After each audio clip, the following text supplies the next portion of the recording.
हाय प्यारे बच्चों, आप हमारे समतल MK40 अकेडमी में आपका स्वागत है। अगर अभी तक आपने हमारे चैनल को लाइक और सब्सक्राइब अगर नहीं किया है तो कर दीजिए, क्योंकि आज मैं आपको बताना चाहता हूँ प्यारे बच्चों इम्पोर्टेंट क्वेश्चन इकोनॉमिक्स का, क्लास 12 का, अर्थशास्त्र का। क्योंकि ये क्वेश्चन एग्जाम में ज़रूर से ज़रूर आपको मैच कर जाएगा प्यारे बच्चों, क्योंकि एग्जाम में बहुत सारे क्वेश्चन इस तरह क्या पूछा गया है प्यारे बच्चों। चलिए आपको आज मैं आपको बताना जा रहा हूँ। देखिए प्यारे बच्चों, आर्थिक एजेंट से आप क्या समझते हैं? उदाहरण दीजिए। अब कहता है आर्थिक एजेंट कौन होता है प्यारे बच्चों? आर्थिक एजेंट कौन होता है? तो अब पढ़ते हैं आखिर होता क्या है, पहले लिखते हैं कैसे। देखिए आर्थिक एजेंट लिख देंगे प्यारे बच्चों, इस तरह का लाइन हाइफन देंगे और लिखना शुरू करेंगे, क्योंकि इस तरह में क्या होता है कि नंबर ज़्यादा मिलता है एग्जाम में, इस तरह लिखिएगा तो। आर्थिक एजेंट किसी भी व्यक्ति, संस्था या संस्थाओं के समूह है। कहा जाता है जो आर्थिक एजेंट जो होता है व्यक्ति का, संस्था या संस्थाओं का समूह होता है। ठीक है, नंबर ऑफ संस्था जो किसी अर्थव्यवस्था के भीतर आर्थिक निर्णय लेते हैं। आर्थिक निर्णय लेते हैं क्या लेते हैं? आर्थिक निर्णय, मतलब पैसा से रिलेटेड क्या डिसीजन लेते हैं। आर्थिक एजेंट किसी अर्थव्यवस्था में शामिल व्यक्ति, परिवार, संस्था को कहा जाता है। मतलब व्यक्ति हो गया, परिवार हो गया, उसके संस्था को कहा जाता है जो अर्थव्यवस्था में मौद्रिक आय के प्रवाह या वस्तुओं और सेवाओं के चक्रीय प्रवाह का हिस्सा होते हैं प्यारे बच्चों। मतलब कहा जाता है अर्थव्यवस्था में जो मौद्रिक आय होता है उसके प्रवाह, चाहे वस्तु या सेवा का चक्रीय प्रवाह का हो, का हिस्सा होता है, मतलब उसे शामिल होता है प्यारे बच्चों, और उसे प्रभावित करते हैं। उसे क्या प्रभावित करते हैं? असर डालते हैं। आप आगे बढ़ते, किसी अर्थव्यवस्था में प्रमुख आर्थिक एजेंट है परिवार, उत्पादक फर्म, सरकार, विदेशी संस्थाएं। देखिए फिर आर्थिक एजेंट जो होता है परिवार है, उत्पादक है, सरकार है और विदेशी संस्थाएं। क्योंकि ये सभी क्या करते हैं? वस्तुओं को ज़्यादा से ज़्यादा प्रभावित करता है। चलिए अब अगला क्वेश्चन देखते हैं। राजस्व लेखा क्या होता है प्यारे बच्चों? राजस्व लेखा क्या होता है? राजस्व लेखा राजस्व प्राप्तियां और राजस्व व्यय के ब्यौरे को राजस्व लेखा कहा जाता है। लेखा मतलब लिखने वाला प्यारे बच्चों, मतलब जितना हमको प्राप्त होता है और जितना मेरा खर्च होता है उसका ब्यौरा, मतलब उसका विवरण जो हम देते हैं उसी को राजस्व लेखा कहा जाता है। राजस्व प्राप्तियां सरकार की वे प्राप्तियां होती है जो ना तो दैत्य का निर्माण करती है और ना ही उनकी परिसंपत्ति को कम करता है प्यारे बच्चों। कहा जाता है राजस्व प्राप्ति हम उसे कहते हैं, सरकार को मान लीजिए कुछ प्राप्तियां होने वाला है, इनकम होने वाला है, तो कहता है कि ना तो उसका दायित्व उत्पन्न होता है और ना ही क्या उसकी परिसंपत्ति कमता है। किसका? सरकार का प्यारे बच्चों। चलिए आगे देखते हैं। जैसे आयकर, लाभांश, जुर्माना, आर्थिक दंड इत्यादि, ये सभी क्या होता है? राजस्व प्राप्तियां होता है। क्या प्यारे? राजस्व प्राप्तियां। राजस्व व्यय देखिए, राजस्व व्यय में शासन संचालन संबंधित व्यय, सरकारी ऋणों पर ब्याज, केंद्र सरकार द्वारा राज्य सरकारों को दिया गया अनुदान शामिल होता है प्यारे बच्चों। राजस्व व्यय में मैंने क्या बताया कि इसमें वो बातें शामिल रहता है जैसे संचालक व्यय, मतलब शुरुआत उरुआत करने के लिए जो खर्चा होता है। फिर सरकारी ऋण, अगर आपने लोन लिया प्यारे बच्चों उसका इंटरेस्ट अब चुका रहे हैं तो भी राजस्व व्यय होता है, क्योंकि बार बार देना पड़ता है उसके लिए। केंद्र सरकार द्वारा अनुदान, मतलब केंद्र सरकार मान लीजिए राज्य सरकार को अनुदान दिया, ठीक है, तो वो भी क्या होता है? राजस्व व्यय का ही हिस्सा होता है प्यारे बच्चों। चलिए अगला क्वेश्चन अब बताते हैं। खुली अर्थव्यवस्था को उदाहरण सहित समझाइए। खुली अर्थव्यवस्था क्या होता है प्यारे बच्चों? उसके बारे में आपको बताना है, उसके बारे में आपको क्या बताना है, चलिए इसको बताते हैं। खुली अर्थव्यवस्था इस प्रकार लिख देंगे प्यारे बच्चों, या डैश दे देंगे और लिखना शुरू करें। खुली अर्थव्यवस्था का अर्थ है किसी देश का अन्य देशों के साथ बिना किसी रोक टोक के आर्थिक संबंध का होना। कहा जाता है प्यारे बच्चों खुली अर्थव्यवस्था हम उसको कहते हैं जब किसी देश अन्य देशों के साथ बिना रोक टोक का व्यापार संबंधित आर्थिक संबंध का होना। खुली अर्थव्यवस्था के अंतर्गत आयात निर्यातों के प्रतिबंध को न्यूनतम स्तर में रखा जाता है। क्या प्यारे जो आयात और निर्यात को क्या न्यूनतम में रखा जाता है। आज जब संपूर्ण विश्व तेजी से एक दूसरे के निकट आ रहे हैं, क्या हो रहा है प्यारे बच्चों? आज तेजी से क्या, तेजी से अर्थव्यवस्था के निकट आ रहा है प्यारे बच्चों। भारत खुली अर्थव्यवस्था का एक उदाहरण है। भारत क्या? खुली अर्थव्यवस्था। अनेक बहुराष्ट्रीय कंपनी मतलब मल्टीनेशनल कंपनी बिना किसी अवरोध के मतलब अवरोध मतलब बिना रुकावट के यहाँ निवेश और व्यापार कर सकती है। मतलब भारत एक एग्जाम्पल दिया गया प्यारे बच्चों, जिसमें कहता है बिना बेरोक टोक का, बिना किसी अवरोध का, ठीक है, मल्टीनेशनल कंपनी हमारे देश में निवेश या व्यापार कर सकती है। उसी प्रकार भारत की कंपनियां भी अन्य देशों में जाकर निवेश और व्यापार कर सकती है प्यारे बच्चों। मतलब भारत का भी कंपनी चाहेगा तो दूसरा देश में क्या व्यापार कर सकता है बिना बेरोक टोक का प्यारे बच्चों। चलिए अगला क्वेश्चन देखते हैं। अभी अगला क्वेश्चन क्या बोल रहा है, 1929 ईस्वी की विश्व की महामंदी का वर्णन कीजिए। महामंदी कहा जाता है प्यारा बच्चों कि 1929 में बहुत बड़ा महामंदी आया था। मतलब सबका व्यापार ठप हो गया था, बिजनेस ठप हो गया था, किसानों का हालत पूरा खराब हो गया था, वस्तुओं की कीमत इतना गिर गया था कि उस किसानों का क्या कर्जा तक भी नहीं वो चुका पाता था अपना, ठीक है, अपना वस्तु को भी सही दाम पे नहीं बेच पाता था। महामंदी कह सकते हैं प्यारा बच्चों, जैसे मान लो मेरा कॉस्ट पड़ा है एक ही 100 रुपया, तो किसानों को 50 रुपया में भी क्या वस्तु को बेचना पड़ता था, इतना ज़्यादा उसको घाटा हो रहा था प्यारे बच्चों। तो चलिए इसको महामंदी के बारे में पढ़ते हैं, आखिर क्या हुआ नहीं हुआ, ठीक है। इकोनॉमिक्स का क्वेश्चन है, पढ़ते हैं इसको। पहले देखिए महामंदी लिखेंगे प्यारे बच्चों और उसका वर्णन करते हैं थोड़ा।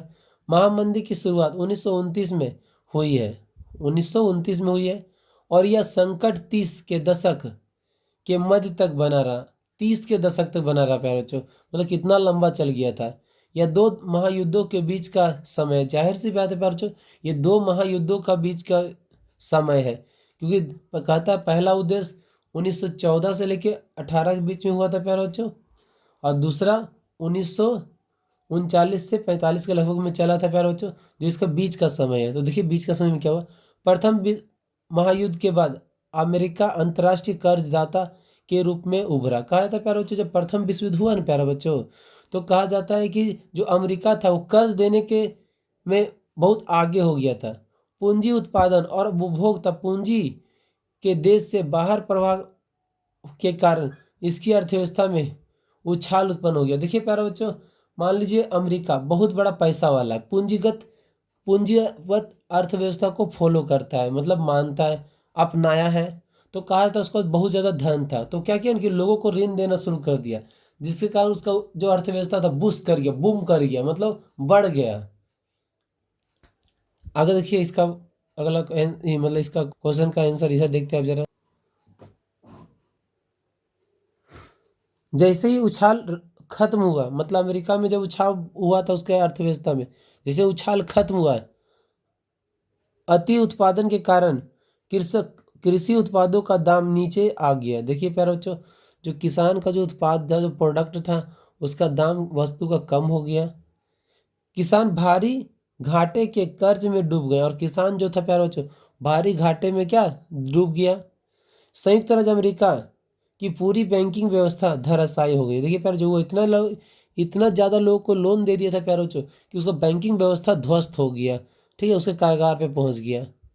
मांग में कमी से औद्योगिक उत्पादन घट गया, मतलब मांग भी कम हो गया, डिमांड भी कम हो गया, जिसके कारण उत्पादन भी घट गया, और भयंकर बेरोजगारी फैल गई, और बेरोजगारी भी आ गया, जिसका काम धंधा था वो सारे का सारा छिन गया प्यारे बच्चों। ये हुआ। अब देखिए तीसरा कारण, अंतर्राष्ट्रीय अर्थव्यवस्था जो बड़े पैमाने पर अमेरिका की पूंजी पर निर्भर थी। अब जाहिर सी बात जो अर्थव्यवस्था था प्यारे बच्चों, अंतर्राष्ट्रीय अर्थव्यवस्था, इंटरनेशनल इकोनॉमी जो भी था, वो बड़े पैमाने पर अमेरिका पर निर्भर था, पूंजी पर निर्भर था, वह भी अस्त व्यस्त हो गई। मतलब उसका भी व्यापार अस्त व्यस्त हो गया, जिससे सारे संसार में आर्थिक महामंदी का दौर शुरू हो गया। मतलब महामंदी आ गया, सबका काम ठप हो गया, व्यापार ऊपर खत्म हो गया, वस्तु का दाम भी गिर गया, डिमांड भी कम हो गया। इस प्रकार व्यापार की कृषि अति उत्पादन और विश्व बाजार से अमेरिका निवेश से हट जाने से महामंदी फैल गई। देखिए प्यार जो अमेरिका जो अमेरिका जो सबको लोन देता था प्यारे बच्चों, उसका ही अर्थव्यवस्था गड़बड़ हो गया, धराशायी हो गया, जिसके कारण उसको निवेश से पीछे हटना पड़ा। क्या पड़ा, निवेश मतलब इन्वेस्टमेंट छोड़ना पड़ा, जिसके कारण महामंदी फैल गई प्यारे बच्चों। ये देखिए 3 कारण थे। अब चलिए अगला क्वेश्चन पढ़ते हैं कि वस्तु विनिमय प्रणाली के किसी एक दोष का वर्णन कीजिए। मतलब वस्तु विनिमय प्रणाली है प्यारे बच्चों, उसका कोई एक देश का दोष का वर्णन कीजिए, मतलब कमियां का वर्णन कीजिए प्यारे बच्चों। तो चलिए पढ़ते हैं इसको। वस्तु विनिमय प्रणाली के एक दोष निम्न है। आवश्यकता के दोहरे संयोग की कमी वस्तु विनिमय प्रणाली की प्रमुख समस्या है। ठहर से प्यारे बच्चों, आवश्यकता के दोहरे संयोग की कमी के कारण ये वस्तु विनिमय प्रणाली की समस्या उत्पन्न होती है। जैसे मान लीजिए अगर आपको कोई सामान चाहिए, दूसरा को वो सामान नहीं चाहिए, तो अदला बदली तो नहीं हो सकता प्यारे बच्चों। तो यहाँ पे क्या होता है, दोहरा संयोग का कमी होता है। जैसे आगे पढ़ते हैं, इसका तात्पर्य यह हुआ कि यदि एक व्यक्ति को 5 मीटर कपड़े की आवश्यकता है, देखिए प्यारे बच्चों, एक व्यक्ति है ए, उसको 5 मीटर कपड़ा की आवश्यकता है, उसे वह अपने पास के गेहूं ले से बदलना चाहता है। मतलब जो व्यक्ति को 5 मीटर कपड़ा चाहिए, उसके पास गेहूं है, तब प्रति मीटर कपड़े के लिए उसे कितना गेहूं देना होगा, आप बताइए पहले। उसको 5 मीटर कपड़ा चाहिए, लेकिन अब उसको कितना गेहूं देना होगा निश्चित नहीं कर पाता है, मतलब अनुमान लगा नहीं पाता है, निश्चित नहीं कर पाता है। इस प्रकार मूल्यमान के उभयनिष्ठ इकाई के अभाव में, उभयनिष्ठ मतलब हमको जो चाहिए वो उसको नहीं चाहिए, में विनिमय सीमित हो जाता है। विनिमय क्या हो जाता है प्यारे बच्चों, सीमित हो जाता है, अदला बदली सीमित हो जाता है। मुद्रा व्यवस्था के अंतर्गत हर वस्तु अथवा सेवा का मूल्य मुद्रा के अन्य रूप में व्यक्त किया जाता है प्यारे बच्चों। क्या किया जाता है, व्यक्त किया जाता है, जिससे विनिमय के अनुपात एवं दोहरे संयोग को निश्चित करने में कोई कठिनाई नहीं होती है। मतलब कहा जाता है प्यारे, जो मुद्रा के आ जाने से ठीक कोई भी वस्तु का दोहरा संयोग करने में कोई कठिनाई नहीं उपयोग होता है प्यारे बच्चों।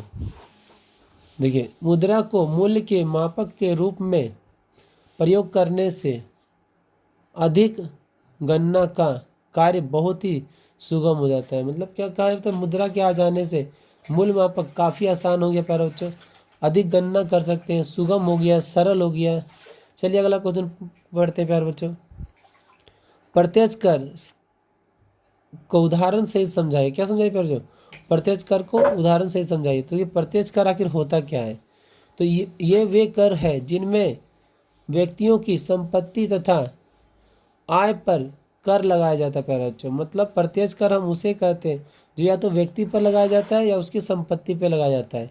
इनका भुगतान उसी व्यक्ति द्वारा किया जाता है। मतलब प्यारे बच्चों, डायरेक्ट टैक्स हम उसे कहते हैं प्यारे बच्चों कि जिस व्यक्ति पर यह कर लगाया जाता है उसी व्यक्ति को इसका क्या भुगतान करना पड़ता है। प्रत्यक्ष कर आवश्यक रूप से चुकाने पड़ते हैं प्यारे बच्चों।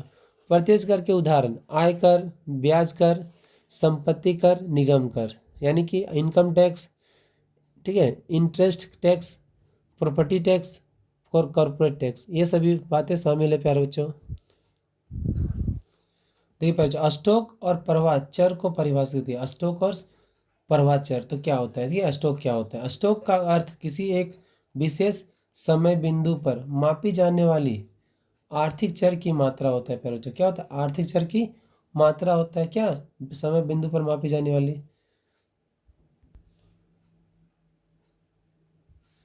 देखिए प्यारे बच्चों, प्रवाह क्या है, जबकि प्रवाह वह अर्थ है, आर्थिक चर की वह मात्रा है, आर्थिक चर की वह मात्रा प्यारे बच्चों प्रवाह, जिसे किसी समय अवधि के दौरान मापा जाता है। मतलब समय अवधि के दौरान, क्या प्यारे बच्चों, समय अवधि, ठीक है, एक लिमिटेड लिमिटेड पीरियड या लिमिटेड समय के दौरान मापा जाता है। स्टॉक का कोई समय परिमाप नहीं होता है, स्टॉक का कोई परिमाप नहीं होता है, जबकि प्रवाह का समय परिमाप होता है। क्या प्यारे बच्चों, समय परिमाप होता है। स्टॉक का स्टैटिक्स अवधारणा है, क्या, स्टॉक का स्टैटिक अवधारणा है, जबकि प्रवाह गत्यात्मक अवधारणा है।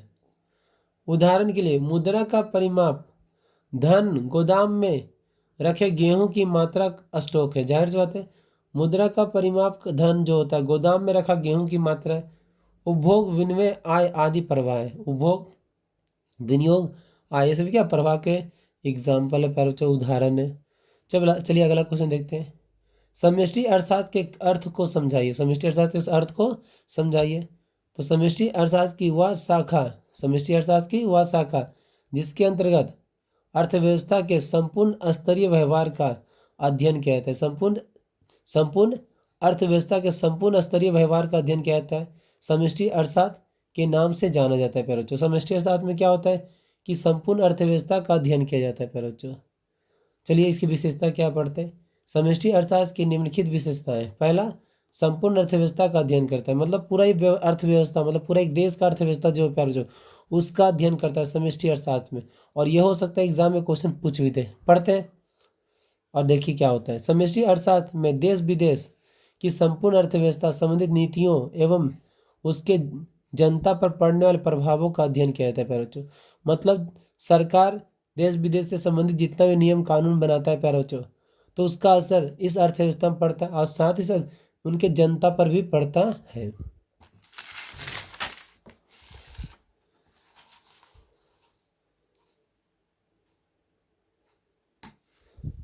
दूसरा पॉइंट देखिए विशेषता में, समष्टि इकाइयों का अध्ययन। समष्टि इकाइयों का अध्ययन प्यारे बच्चों।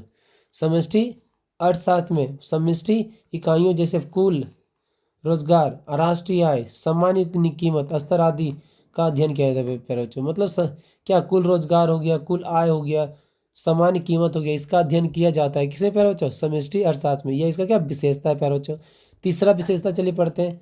समष्टि चरों और साधनों का अध्ययन। समष्टि चरों और साधनों का अध्ययन प्यारे बच्चों। तो समष्टि अर्थशास्त्र में सकल राष्ट्रीय उत्पाद, बचत एवं विनियोग, समग्र मांग एवं पूर्ति जैसे समष्टि चरों का अध्ययन किया जाता है प्यारे बच्चों। किसका जाता है?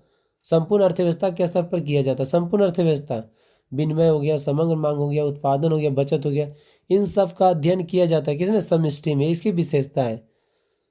साथ ही अर्थव्यवस्था के लिए उपयोगी साधन जैसे राजकोषीय नीति, मौद्रिक नीति, बजट आदि का अध्ययन भी किया जाता है प्यारे बच्चों। मतलब राजकोषीय नीति, मौद्रिक नीति, बजट आदि का अध्ययन किया जाता है किसमें? समष्टि अर्थशास्त्र में प्यारे बच्चों। चलिए अब अगला क्वेश्चन पढ़ते हैं प्यारे बच्चों। कहता है समग्र मांग के घटकों को लिखिए। समग्र मांग हो सकता है प्यारे बच्चों इस बार एग्जाम में आप पूछ भी दे, क्योंकि इससे संबंधित क्वेश्चन देखने को मिल रहा है एग्जाम में। तो या तो एक क्वेश्चन आएगा या तो क्या इसका प्रैक्टिकल वाला क्वेश्चन आएगा जो मैथ टाइप का रहता है। तो चलिए इसको बताते हैं समग्र मांग अगर होता क्या है। ठीक है, समग्र मांग के निम्नलिखित घटक हैं। पारिवारिक व्यक्तिगत उपभोग मांग, निजी निवेश मांग, सरकारी व्यय द्वारा वस्तुओं एवं सेवाओं की मांग, मतलब सरकार द्वारा व्यय जो किया जाता है वस्तु पर या सेवाओं की मांग जो किया जाता है। शुद्ध निर्यात की मांग। शुद्ध निर्यात मतलब जितना आपने अपने देश से कोई वस्तु दूसरे देश को भेजा वो निर्यात कहलाता है। अर्थात समग्र मांग AD बराबर C+I+G+ X-M, यानी कुल व्यय। क्या होता है प्यारे? कुल व्यय। दो, क्षेत्रीय अर्थव्यवस्था में अगर सरकारी व्यय तथा शुद्ध निर्यात को शामिल नहीं किया जाता है, इसमें शामिल नहीं किया जाता प्यारे बच्चों। देखिए समग्र मांग AD बराबर C+I बराबर कुल व्यय। C+I को प्रभावपूर्ण मांग भी कहते हैं, इसको प्रभावपूर्ण मांग भी कहते हैं प्यारे बच्चों। समग्र मांग को प्रभावपूर्ण मांग भी कहते हैं। इसको अगर मिला दिया जाएगा तो सब प्रभावपूर्ण मांग बन जाएगा प्यारे बच्चों। चलिए मिलते हैं नेक्स्ट वीडियो में प्यारे बच्चों। इतना बड़ा लंबा हो गया वीडियो, इसको देखिए और समझिए प्यारे बच्चों। एग्जाम के लिए काफ़ी इंपॉर्टेंट हो जाता है प्यारे बच्चों। थैंक यू प्यारे बच्चों वॉचिंग वीडियो।